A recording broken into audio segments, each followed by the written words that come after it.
विद्यालय मिश्रण को विरोध करी पालहड़ा ब्लॉक शिक्षा अधिकारी कार्यालय घेराव।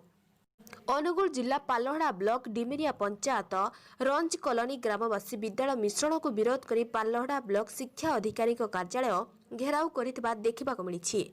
ग्रामवासी कहवा अनुसार रंज कॉलोनी प्राथमिक विद्यालय आज को प्राय 25 वर्ष ऊर्ध्व हेब। रेंगाली बड़ी बासच्युत ग्रामवासी सरकार निर्देश क्रमे जो विद्यालय कम छात्र छात्री थिबा सेही विद्यालय को बंद कर निकटस्थ विद्यालय मिसाइबा पई निर्देश अछि। किंतु एठी ग्रामवासी मानकर अभियोग अनुसार नियुक्ति शिक्षकों अपारगता पई तांको गाँ विद्यालय टिकु 1.5 किलोमीटर दूर रंज ग्राम रे मिश्रण करा जायछि। तेणु स्कूल मिश्रण को विरोध करने सहित तुरंत विद्यालय मिश्रण को बंद करने ग्रामवासी दाबी जणाइछन्ति।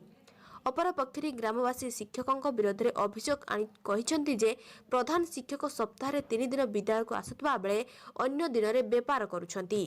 अन्यपटे प्रधान शिक्षक यहाकू खंडन करी फोन माध्यम प्रतिक्रिया रखिछन्ति जे यह भित्तिहीन मो विरुद्ध में षड्यंत्र बोली प्रकाश करिछन्ति। भूल तथ्य दी विद्यालय को अन्यत्र उठाइबा अभियोग करी पालहड़ा ब्लॉक शिक्षा अधिकारी जरिया जिला शिक्षा अधिकारी निकट को लिखित दाबीपत्र प्रदान करने सहित आगामी दिन में विद्यालय मिश्रण जदि बंद न हुए तेबे ग्रामवासी विक्षोभ सहित राजरास्ता को ओह्लाइबा पई चेतावनी दैछन्ति।